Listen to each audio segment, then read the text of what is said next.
don't know what he's talking about.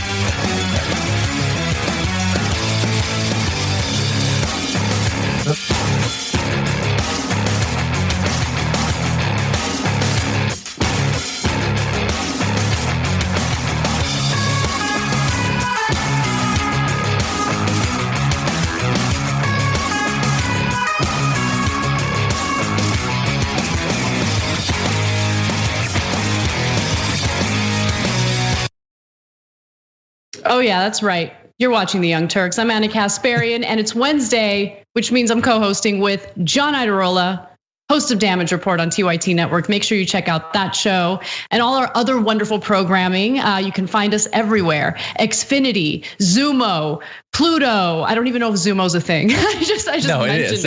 It is. It's a thing. We're on Zumo. We're on Twitch. I don't know. There's just so many places where you can find us. Streaming live on Floppy. Awesome. Yes. For those of you watching us live, thank you for watching us live. And for those of you who are members, just know that we have some awesome members only programming today. And you can become a member by going to tyt.com/join. A few programming notes before we move on to the stories of the day. Well, turns out that Noam Chomsky was interviewed by our very own Cenk Uygur. So definitely check out that interview on The Conversation with Cenk Uygur. You can watch that Thursday of this week at 5:30 p.m. Eastern time, 2:30 p.m. Pacific. Go to tyt.com/live or on YouTube or on Twitch. Like I mentioned, we're on various places where you can get our programming. And speaking of Twitch, JR is gonna be hosting a watch party. So we're doing these fun watch parties where various hosts on the network will watch a movie along with you on Twitch, and it'll be a shared experience. It'll be wonderful. So make sure you check that out with JR on Saturday, August 22nd at 8 p.m. Eastern time, 5 p.m. Pacific. You can find our Twitch channel at twitch.tv/TYT, twitch.tv/TYT. All right, John, are you ready for some news? As ready as I'm gonna be. Let's do it. Postmaster General Louis DeJoy claimed that he would halt all the operational changes that conveniently make it difficult for people to vote by mail at a time when people are more likely to want to vote by mail because of the pandemic. Now, as we've said before, Louis DeJoy is a huge Trump supporter, has donated millions of dollars to Donald Trump, and he immediately started to basically take certain mail sorting devices offline, which of course the post office would need in order to sort a huge influx of mail that's likely to come about as a result of mail-in ballots. We saw some evidence of mail drop boxes being picked up in various cities across the country. And so now he's saying, don't worry, there's enough backlash, and so I'm gonna stop. But he did not commit to undoing the damage that he's already done. So The Hill reports that the Postmaster General on Tuesday said that he would just pause these changes to Postal Service operations until after the election amid bipartisan outcry, a sharp reversal after Trump spent days defending DeJoy's actions. DeJoy said retail hours at post offices would remain unchanged, mail processing equipment and collection boxes would not be removed, and no mail processing facilities would be closed. Now, that's what DeJoy is saying. And even if he's being 100% honest there's still a huge problem with the fact that he has not committed to undoing some of the damage that's already been done. And so I'm much more trusting of the leadership for the Postal Union, and many of them have spoken out. And I want to share their perspective on this a little bit. So more than a dozen of these Postal Union leaders actually spoke to CNN and shared what they're experiencing behind the scenes. So first, let me just note that the original plan implemented by DeJoy would basically get rid of literally hundreds of mail sorting machines, 671 machines used to organize letters or other pieces of mail were slated for reduction in postal facilities this year. Now, when it comes to the union leaders, Miriam Bell is one of them, and she's the general president of a local chapter of the American Postal Workers Union in North Carolina. And she said that 7 sorting machines at a Charlotte postal facility have been either separated out, dismantled, or entirely removed in recent weeks. Bell says that she does not expect these dismantled mail sorting machines to be powered up in time for the election. So some damage is already done. Let me give you more. Roscoe Woods, president of APWU Local 480, 481, said a dozen machines at a distribution center in Pontiac, Michigan had been removed from service in recent weeks. And despite DeJoy's announcement, he said he has heard from Postal Management that the machines are not supposed to be put back to work. And by the way, let me also just be clear about one other thing. It has been a longtime dream of conservative Republicans and even some conservative Democrats to essentially dismantle not just machines within the Postal Service, but to dismantle the Postal Service altogether, right? To essentially privatize it and do away with it. And it's not surprising that someone like Louis DeJoy would want to do that because he has a vested interest in companies that serve as a competition to the Postal Service, or I should say the Postal Service serves as a competition to them because of the fact that the Postal Service is much cheaper. And so DeJoy says, look, I've already done some damage. I guess I'll stop for now. But I want to let you know what I plan on doing after the election. Here's a direct quote. I came to the Postal Service to make changes to secure the success of this organization and its long-term sustainability. I believe significant reforms are essential to that objective, and work toward those reforms will commence after the election. Well, one of the best ways to ensure that the Postal Service will remain sustainable is to do away with a ridiculous rule that forces the post office to fund pensions 75 years in advance.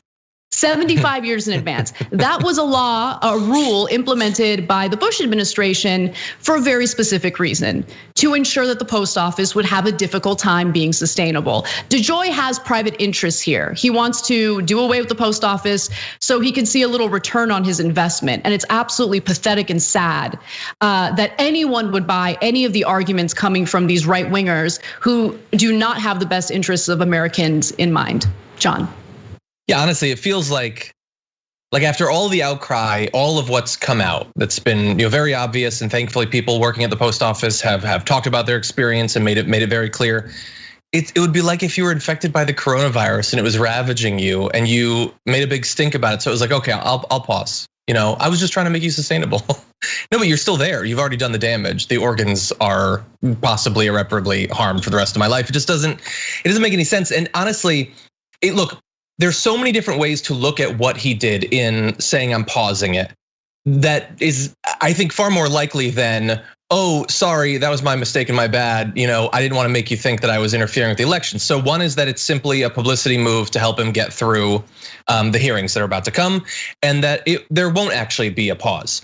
Or it could be that there will be a pause, but it's a publicity move. And he realizes that even if the Democrats came into the House right now, guns blazing, they're like, we're gonna pass legislation. I don't know how they would fix all these problems in the small amount of time that we have. But even that amount of time is more than if he just waits 2 to 3 weeks and then starts doing it again.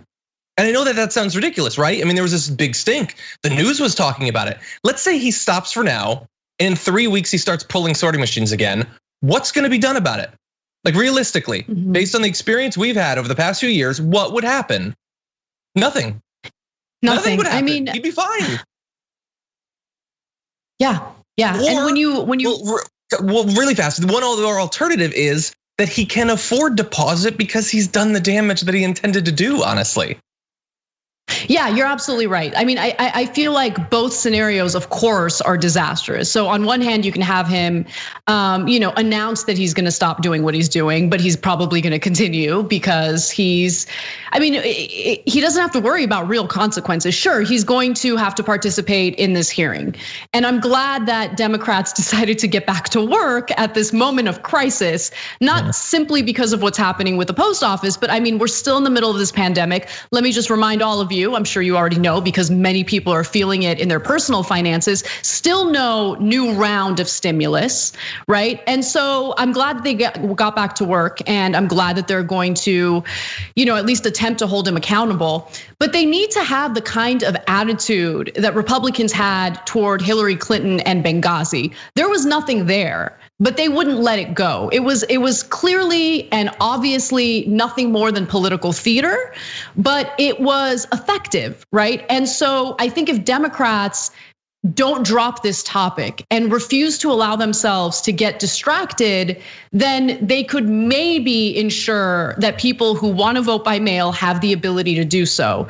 But right now I'm terrified because if you look at some of the polling, including a recent poll by CNN, there's a huge portion of this country that has bought into the messaging by the Trump administration, arguing that mail-in voting is not safe, that it's not a valid way to cast your vote. And so you need people to have faith in our electoral process in order to participate in that process.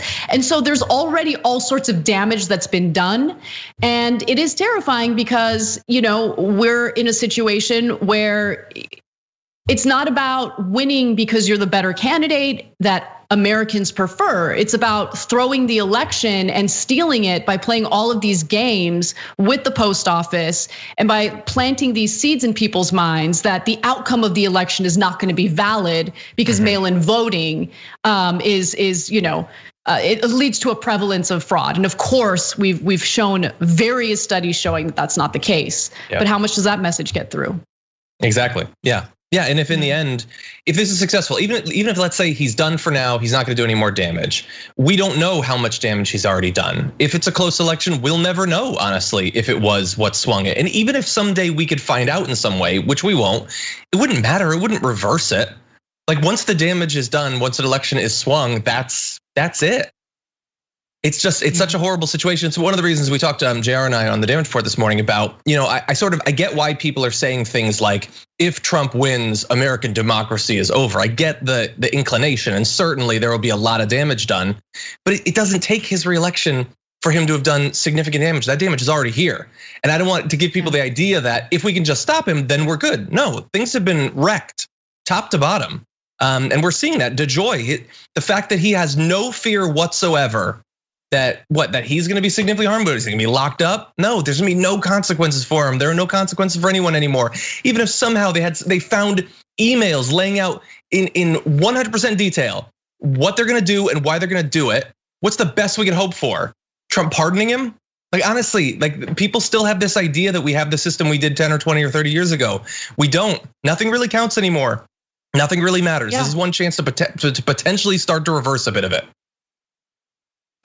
Well, we have one other mail-in voting story to get to, so let's talk about that.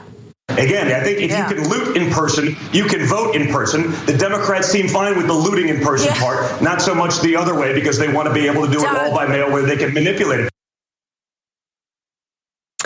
Well, that was Donald Trump Jr. thinking that he was making a logical statement by arguing that if people can go out there and loot, of course, he's making a disgusting generalization about protesters, then they would have the ability to vote in person. Now, that's an interesting statement, especially considering his own father refuses to vote in person and is getting a mail-in ballot from the state of Florida. But the thing about that statement that actually gets under my skin the most is it's so typical of a right-winger saying something dumb and thinking that they're quote unquote owning the libs. And in reality, I mean, if you look at the demonstrators, they're not representative of everyone who would want to vote by mail. So to argue that, no, these protesters, if they can go out there and protest, they can go out there and vote as well. I think that that's misleading and intentionally so. Now, Donald Trump parroted his idiotic son on Twitter, writing, if you can protest in person, you can vote in person. But again, Trump is voting by mail in Florida. So if he has the right to vote, then we should have the right to vote by mail. And so they want to draw this distinction, as we've talked about before, between mail-in voting and absentee voting. I've noticed that they've changed their messaging a little bit to refer to universal voting versus absentee voting. I want to talk about, the I guess, difference there, although there's still really no difference. But John, I wanted you to jump in and just quickly comment on what the Trumps had to say about voting. I mean, I think you laid it out really well. I would only add, are a lot of 75-year-olds protesting in person? Are they looting in person? A lot of people with significant predispositions towards certain types of illnesses, are they protesting and looting in person? It's such a stupid point. Like the only way that as a right winger you can own someone is with an audience of people who are even less clever than you. That's it. If you think about it at all, if you scratch the surface at all, it doesn't make any sense. And it obviously doesn't make sense because he has literally never met anyone who has voted in person. Every single person, top to bottom in the White House, has all voted by mail. What a weird situation. Yeah, it is interesting to hear them like accuse others of being owned. Like I'm on the left. I'm not owned by anybody. I can say what I want to say on this show. I don't have any type of corporate interests in mind. No one is paying me to say things, right? Whereas, if you look at Donald Trump specifically, he's certainly owned. I mean, he prostitutes himself as a politician. Got millions of dollars from the NRA, started off his presidency with all this tough talk about gun regulation. And what did the NRA do? Hey, you little bitch, here's some money, shut up. And that's what he did, he's owned. And I think he was also just owned, actually. Yeah. So let's talk about the actual facts because knuckleheads are going to be knuckleheads, but is there a difference between universal voting and absentee voting? Well, it's interesting because not many states do what's referred to as universal voting, where people who are registered to vote will get a mail-in ballot. Now, California is one of the states that did not have that process in place before, but due to the pandemic, they are now sending ballots to every registered voter. But by the way, prior to getting your ballot, California actually sent, I know this because I live in California, sent me a form to confirm that I still live at that address. I had to verify that. So there are safeguards in place to ensure that fraud does not take place. So let me give you more of those details. Right now, only 9 states and the District of Columbia so far plan to hold universal mail-in elections in which ballots are automatically mailed to all registered voters without needing to request one first. So California, as I mentioned, will start proactively mailing ballots to registered voters, joining universal vote by mail states such as Colorado. Many states will send every registered voter an absentee ballot application. So an absentee ballot application is essentially a form that you have to fill out to give a reason why you want to vote by mail, right? But at the end of the day, the situation is the same, right? There are safeguards in both instances to ensure that voter fraud doesn't take place. That's why we don't have a prevalence of voter fraud in this country. Various studies have shown that. And so other states that do this, the universal mail-in, Hawaii, Oregon, Washington, Utah, and they've been doing this for years. It was never a problem until Trump realized that he was trailing in the double digits in national polls. By the way, according to the Brennan Center for Justice at New York University, there's no evidence that mail balloting increases electoral fraud, as there are several anti-fraud protections built into the process designed to make it difficult to impersonate voters or steal ballots. Just to give you some examples, those provisions include requiring people requesting absentee ballots to be registered voters, mailing ballots to the official address listed on voter registration rolls, meaning you have to be a registered voter to get the ballot in the first place. And it requires voter signatures on the external envelope, and having election authorities make sure the ballot came from the address of an actual voter. If a ballot appears questionable, some states use a signature matching technique to verify the signature of the voter. So oftentimes you'll hear right wingers make these stupid arguments about like, my dog got a ballot. Okay, well then, did you commit voter fraud? Did you register your dog to vote? Because that's the only way your dog could have gotten a ballot. And that voter registration was fraud. It would be very difficult for a dog to get through all of those protective measures. But I would say that if they could, let them vote. Honestly, that's a special dog. I mean, they're all special, but special dog. Oh, Charlie. Charlie's He's a good vote. boy.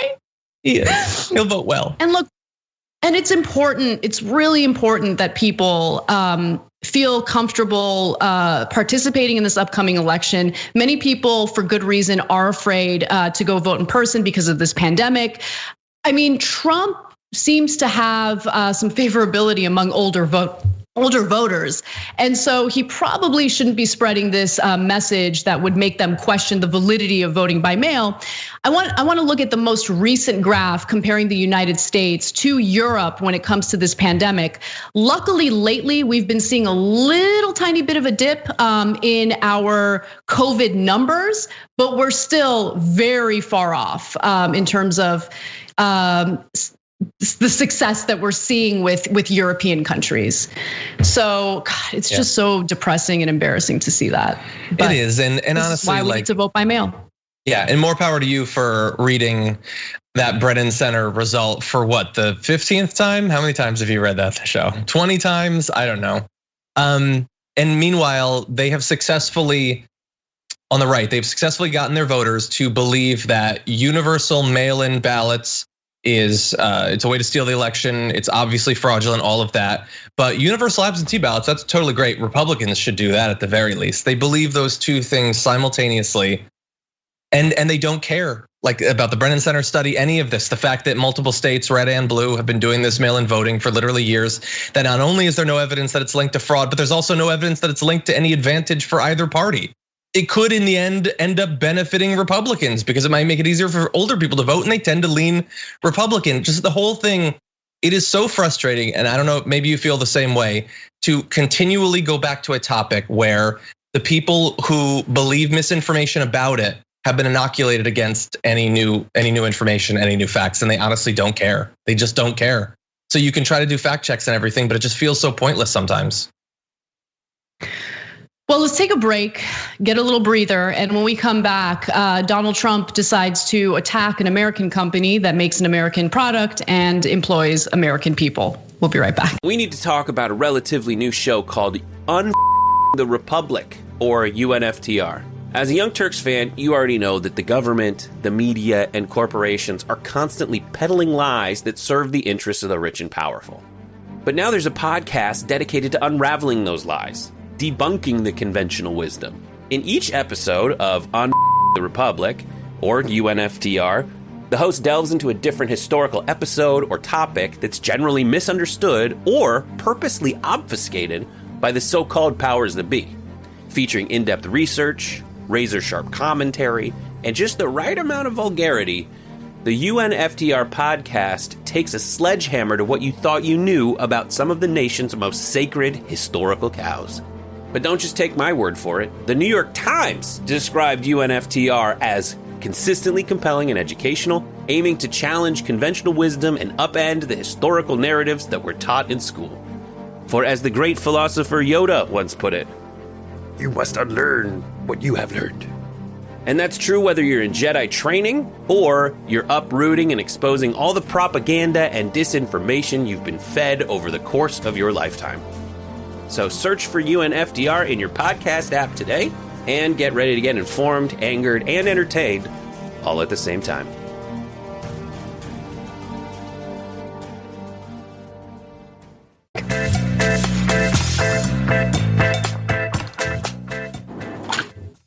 What's up, everyone? Welcome back to TYT. Anna and John with you. Just want to tell you a quick note about our partner Aspiration.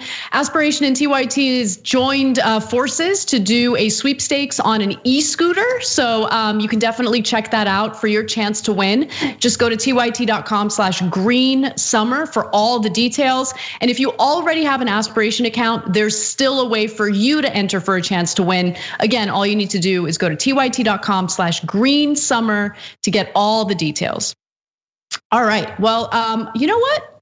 I totally forgot to read member comments, and I'm gonna do it right now. So Progressive Pirate says, I think DeJoy is worried about going to prison. I don't think so, I really don't. I mean, no, I just don't. No. There's never any consequences. And so I'm not just saying that to be pessimistic. I mean, we've had so many different types of crimes happen on a higher level, right? By people in positions of power. And as soon as Democrats have any position of power themselves. They decide that they want to look forward, not backward. And let's say in like this imaginary fantasy world, Democrats do something strong and find a way to successfully prosecute and convict him of something. I think that John's right. I mean, someone like Trump is willing to pardon anyone and everyone, so he'd find a way to get them, the freedom that they don't deserve. Yeah, he pardoned Roger Stone for protecting his interest during an election and then not giving it up. This would be the exact same thing, so he would do the same thing. I don't see why he wouldn't, honestly. John writes in and says, every ballot that is mailed in can be contested for dozens of reasons. Millions were thrown out in 2018 in the 2018 election. You're right. I mean, we've seen that before. And that's why you need to not only vote early if you're voting by mail because of everything that's happening with the post office, but just be super careful and make sure that you fill it out correctly, because any little mistake could lead to that ballot getting thrown out. So honestly, it's so counter to the narrative that we're hearing from Republicans. Like, yeah. All right, and I don't want to ignore our super chats. So let's read a few of those. Just finished listening to today's episode of TDR. John, your Shapiro impression is scary. Sorry, Anna, you lost the title. Thanks both for doing what you do. Thank you. No. And then there was one other comment. Yeah, I wanted to read a few Twitch comments. So Erie Man 42 gifted a sub to the channel, and it's their 84th gifted sub to TYT so far. Nice. So I think is it Irie? It's Irie Man, right? Yeah, Irie my bad. I'm Irie. Yeah. I know what that is. Okay.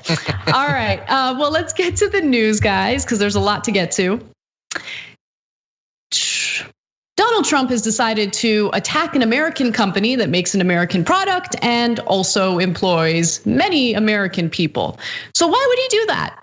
Well, it's over an obscure local news story out of Louisville, Kentucky, that showed a screenshot of that was taken by a Goodyear employee. The employee claimed that this screenshot was from some sort of racial discrimination training that they had to go through. And there was apparently zero tolerance for a certain type of apparel. So the slide shows that acceptable apparel includes Black Lives Matter gear or anything that talks about gay, lesbian, bisexual, transgender pride. Unacceptable. On that list, you have Blue Lives Matter, All Lives Matter, MAGA attire, and political affiliated slogans and material. So, this is something that, of course, upset Donald Trump because he wants to make sure that anyone who wants to wear his goofy hats can wear their goofy hats. And so he tweeted about this saying the following: "Don't buy Goodyear tires. They announced a ban on MAGA hats. Get better tires for far less. This is what the radical left Democrats do. Two can play the same game, and we have to start playing it now." So a few things I want to just quickly mention.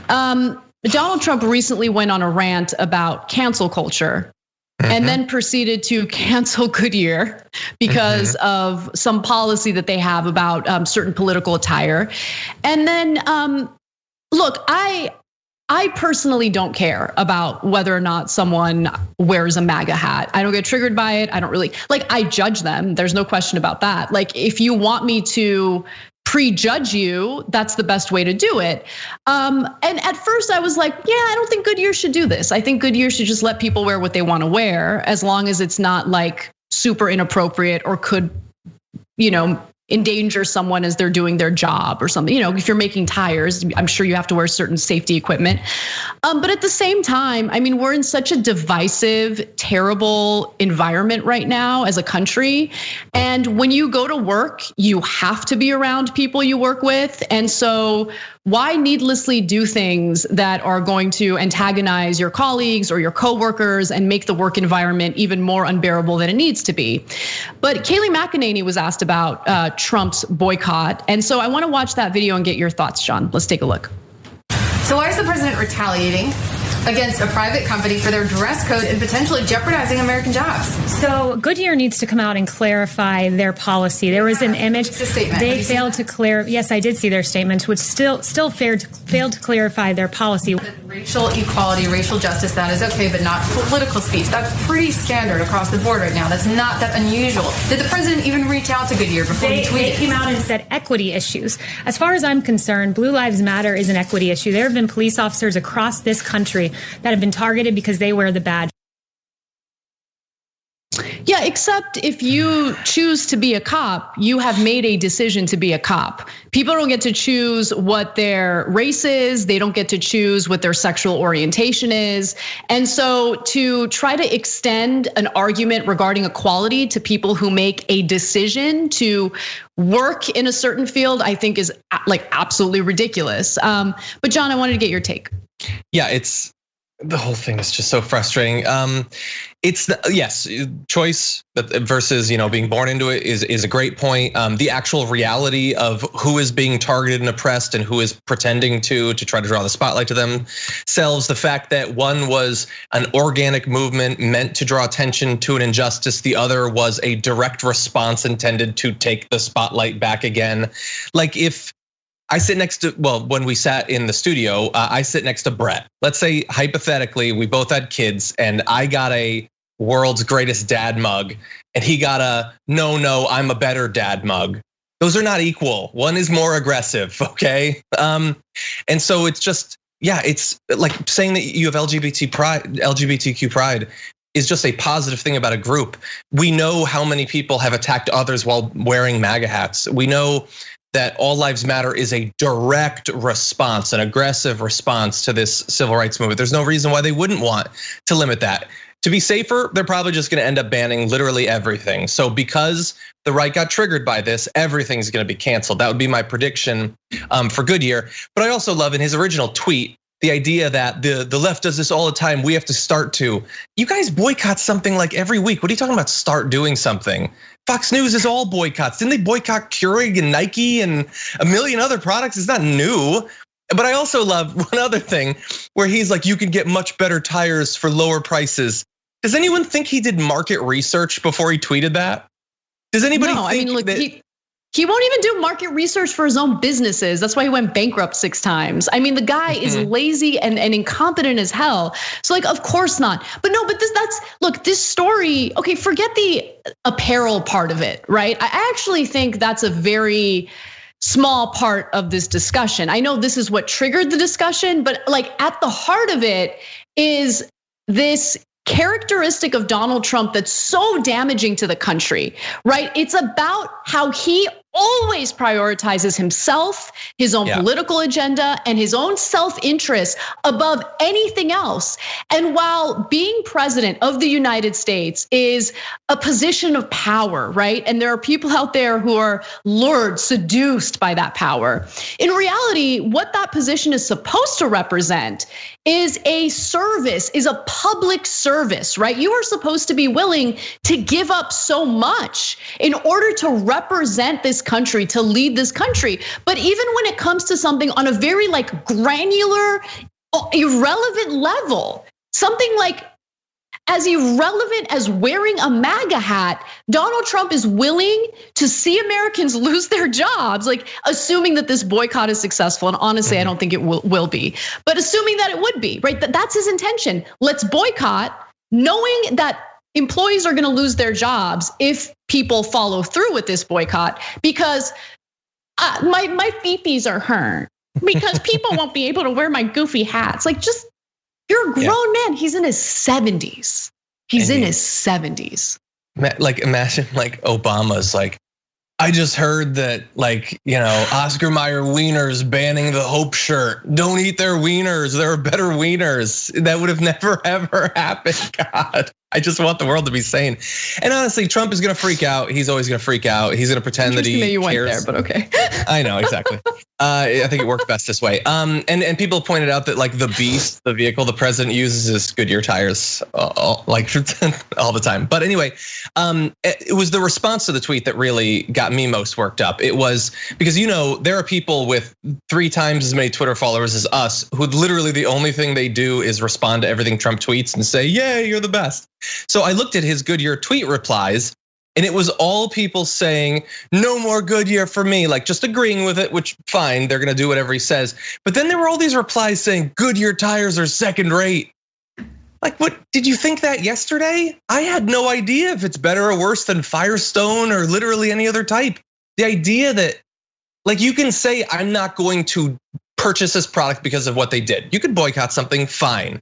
People boycotted Goya, but they did it because of the political thing. They didn't suddenly start saying Hormel has better beans unless they already believed it, okay? But you can't have like your factual statements about the world be entirely determined by day political calculations. And I know that this seems like a weird thing to focus on. And every time I talk about, caring about the nature of reality or actually caring whether the things you believe are actually true, it seems like this weird, abstract, philosophical thing that we don't have to worry about. But there are like millions of QAnon people, and Trump was just talking about it. And Laura Loomer just got elected, and Marjorie, the QAnon woman, she just won a primary. Like, this is actually leading to something. This idea that facts are totally optional. You can just make them up and live your life based on that. This isn't just a philosophical concern. This is having real world impact on our politics. And it's only gonna get worse from here.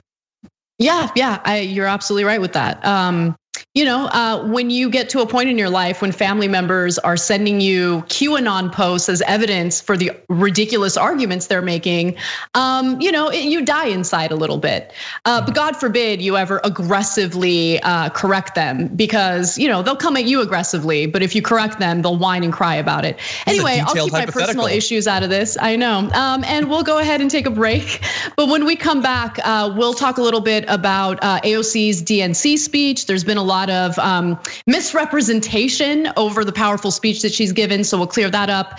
And also, I do want to issue a correction over some of my comments about Michelle Obama's speech. I'll explain when we return. At TYT, we frequently talk about all the ways that big tech companies are taking control of our online lives, constantly monitoring us and storing and selling our data. But that doesn't mean we have to let them. It's possible to stay anonymous online and hide your data from the prying eyes of big tech. And one of the best ways is with ExpressVPN. ExpressVPN hides your IP address, making your activity more difficult to trace and sell to advertisers. ExpressVPN also encrypts 100% of your network data to protect you from eavesdroppers and cyber criminals. And it's also easy to install. A single mouse click protects all your devices. But listen, guys, this is important. ExpressVPN is rated #1 by CNET and Wired magazine. So take back control of your life online and secure your data with a top VPN solution available, ExpressVPN. And if you go to expressvpn.com/TYT, you can get 3 extra months for free with this exclusive link just for TYT fans. That's expressvpn.com/TYT. Check it out today.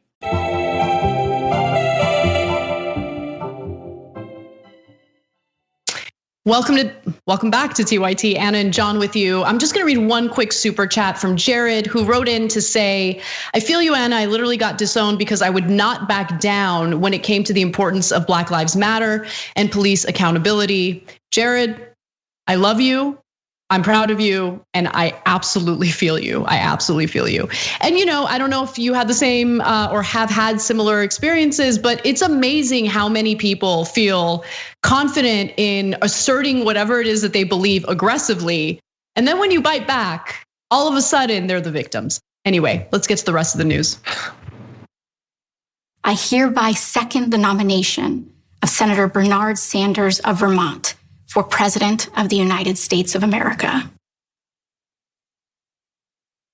For anyone who has even a few brain cells, it was abundantly clear that Representative Alexandria Ocasio-Cortez endorsed Joe Biden at the end of her speech. And it was a short speech, but it was a short speech because that was the time she was allotted.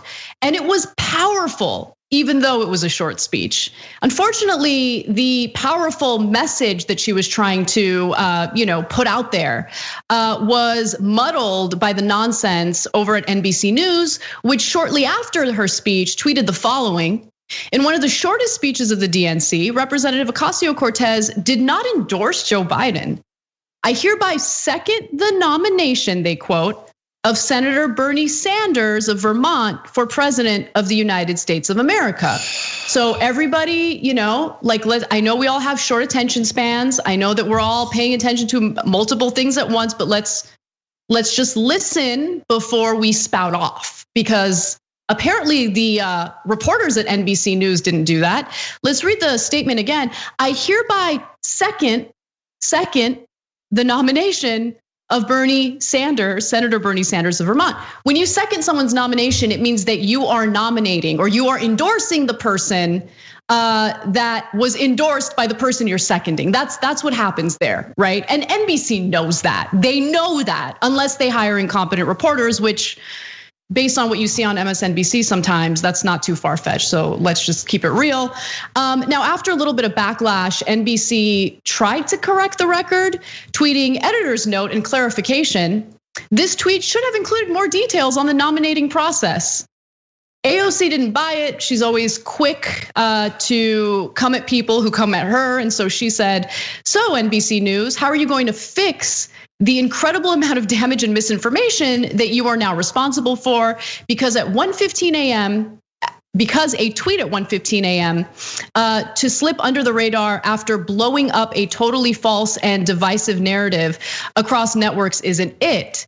And look, to be fair to AOC, because she deserves fairness in this story and more, NBC might have issued a little bit of a correction, but in reality, if you look at the way that they've covered her speech in headlines, they haven't really. So take a look at this headline where they write, AOC symbolically nominates Bernie Sanders in 60-second DNC speech. No, she didn't. She nominated Joe Biden. And by the way, she clarified this on Twitter. She said, if you were confused, no worries. Convention rules require roll call and nominations for every candidate that passes the delegate threshold. I was asked to second the nomination for Senator Sanders for roll call. I extend my deepest congratulations to Joe Biden. Let's go win in November. And I've seen some commentary about like, oh, well, she could have said it in a way, like let's give you some examples of a way that she could do this where she mentions Joe Biden by name. But look, let me just keep it real. You think the DNC has been respectful toward AOC? Like, they have had this like Rolodex of horrible Republicans. I mean, people who pushed this country into endless wars in Iraq, like Colin Powell is gonna speak, and all of these right wingers. Bloomberg is allotted more time than AOC was, right? And so all of a sudden, like we're talking about how AOC needs to be respectful and message it in a clearer way that's friendlier to Biden. Mm-hmm. Remember, they gave her 1 minute to speak, and it had to be pre-recorded and approved before it could air at the DNC. Please, I'm just not buying any of this. It's so stupid. It's this nonstop finger pointing toward progressives. These demands that progressives, behave in a certain way, that they fold, they know their role, all of that. But then establishment Democrats can do and say whatever they want. They can slap you in the face whenever they want, however they want. And you're not supposed to ever fight back or speak out against it. It's so frustrating. And even when you do what they ask you to do, they'll write these ridiculous, stupid, misleading headlines about you. Anyway, those are my thoughts on it. Yeah, but how do you really feel? Yeah, so everybody at NBC knows exactly what was happening. They know this is the tradition that if you got this many delegates, you're gonna have your name placed and you're gonna choose people who are gonna speak in favor of you. Doesn't mean that they think or want you to get it. Doesn't mean that they're not working to get the eventual nominee to win. And obviously she has, and Bernie is. Bernie had already spoken the night before. Everybody at NBC News knows exactly how that works. And they chose to present AOC as if she had gone rogue and decided, no, screw Biden. I'm supporting Bernie Sanders. And if you watch her speech, if you follow all this news coverage, you'll come away knowing that that's not the case. But if, as many people will, you just see that, then you're gonna come away with a false impression. And they know better, and they decided to do this. I looked just randomly. Hillary Clinton's name was placed in nomination for president back in 2008. Jerry Brown after losing to Bill Clinton in 92, Jesse Jackson and Gary Hart in 84. Ted Kennedy's name was placed in nomination after losing to Jimmy Carter. It happens all the time. It is the most standard thing. And to leave off, they said we need to add more details about the nomination process. No, you need to add one. that this is a symbolic move that you were warned about. You had access to her speech beforehand. You were not suddenly like surprised by what she was saying. It's so dishonest, and coming from the same basic company that was smearing Bernie Sanders supporters online in his digital brown shirts and talking about like the Nazis storming the Maginot Line. That's basically what Bernie Sanders was on one of the primary nights. You have to put this in the context of how they've treated this movement throughout. And the fact that it's very likely, I don't think this is unfair to say that this is an early attempt to start to sideline AOC, who they probably fear someday will be a Bernie Sanders-esque candidate for president. Like early attempt. Come on. I mean, I feel like this has been going on. I don't know. I think I misinterpreted the end of her speech. I guess I did, because when she said Bernie Sanders nominated Biden, so when she said I second Bernie Sanders' nomination, I thought that she was just seconding what Bernie had said. But I guess not. And honestly, I don't care. It doesn't matter. He's the nominee. Who cares? Who cares? You know what was way more powerful? And I think this is also part of the reason why they decided to cover the story using this angle as opposed to actually talking about her speech. Her speech was powerful, and it brought up colonization, which is unprecedented in these types of speeches. So let's actually focus on what matters, which is what her message was. Take a look. In fidelity and gratitude to a mass people's movement working to establish 21st century social, economic, and human rights, including guaranteed health care, higher education, living wages, and labor rights for all people in the United States. A movement striving to recognize and repair the wounds of racial injustice, colonization, misogyny, and homophobia, and to propose and build reimagined systems of immigration and foreign policy that turn away from the violence and xenophobia of our past. A movement that realizes the unsustainable brutality of an economy that rewards explosive inequalities of wealth for the few at the expense of long-term stability for the many, and who organized a historic grassroots campaign to reclaim our democracy. In a time when millions of people in the United States are looking for deep, systemic solutions to our crises of mass evictions, unemployment, and lack of health care, en el espíritu del pueblo and out of a love for all people, I hereby second the nomination of Senator Bernard Sanders of Vermont for President of the United States of America. Yeah, I did originally misinterpret it, so apologies for that. But honestly, but you fundamentally like what she did did it way more. Yeah, you didn't really get anything wrong, because you did not come away thinking that she was trying to get Bernie Sanders to become the next president of the United States. Right, exactly. And honestly, after watching her speech, what I came away with was, wow, that was an incredibly powerful speech, especially given the short amount of time she was given to make a message, to put out a message. And look, here's the reason why I think they're totally distracting from what her message actually is. Look, she mentioned labor rights. Not real popular with establishment politicians these days. Yes, that includes Democrats. Democrats do not care about labor rights. Let's just keep it real. The only way that they will is if labor gets organized and does something about it. Let's just be honest. There's also the fact that she brought up colonization. Oof, that's a big no-no in American politics, because we're such an angelic country. We don't have this dark, disgusting past. We're gonna pretend like, all of that stuff is wiped away and we did these incredible things and founded this country and there was no one here and there was no colonization. I mean, obviously the truth, that couldn't be further from the truth, but it is unprecedented for a politician to make that kind of statement during a convention speech. And then she mentioned reimagined systems, including in regard to foreign policy. These are powerful, powerful statements. And so what does NBC do? They decide, yeah, we don't like any of that. We don't like any of that. We know Biden isn't gonna try to do any of that. So let's go ahead and try to misrepresent what AOC is doing here. And it's just so sad and pathetic and petty. All right. Well, we have 4 minutes left, so let's. Oh, sorry. I thought we were going to try to fit one more in. I was trying to constrain myself. We can keep going if you want. No. Yeah. Let's let's move. I'm going to fast forward to a different story because the next one we don't have enough time for the next one. Let's do Pittsburgh next, if that's okay, guys. Sure. All right. So. Police in Pittsburgh, Pennsylvania have apparently taken a page out of Portland's playbook and are now using unmarked vans to basically snatch protesters off from the middle of the streets as they're demonstrating. Now, these are not federal agents. This is different from what we saw with the Trump administration, but it doesn't matter. We have police in unmarked cars snatching up protesters in broad daylight. So on Saturday, for instance, Matthew Cartier, a protest marshal, was snatched off the streets into a white van while directing traffic during a march against police violence.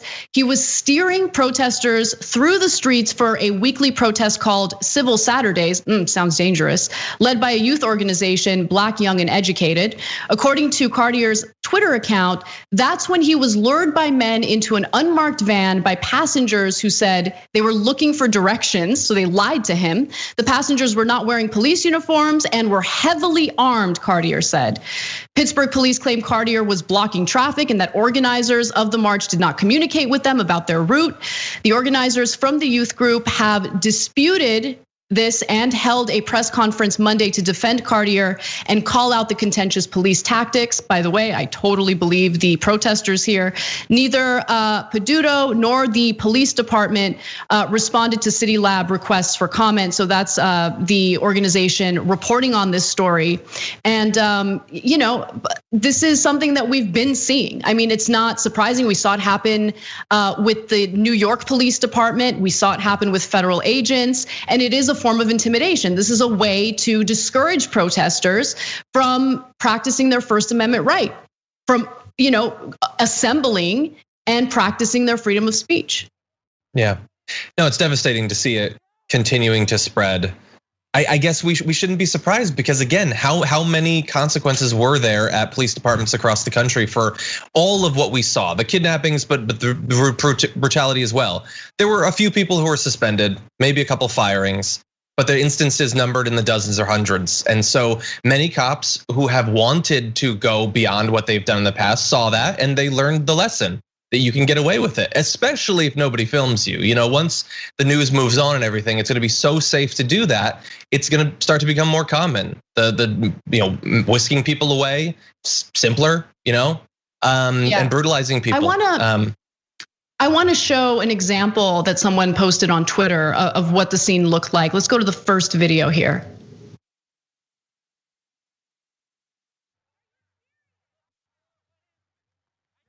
Yo, eat the crowd! Sarah, get the crowd!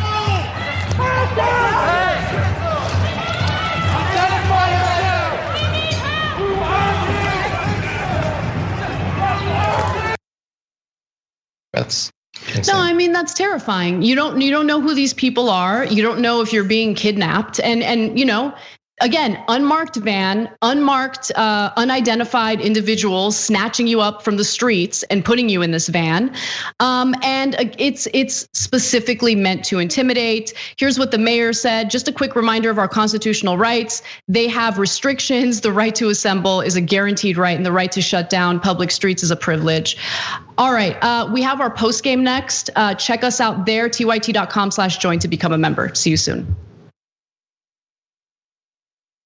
Thanks for listening to the full episode of the Young Turks. Support our work, listen ad-free, access members-only bonus content, and more by subscribing to Apple Podcasts at apple.co/TYT. I'm your host, Cenk Uygur, and I'll see you soon.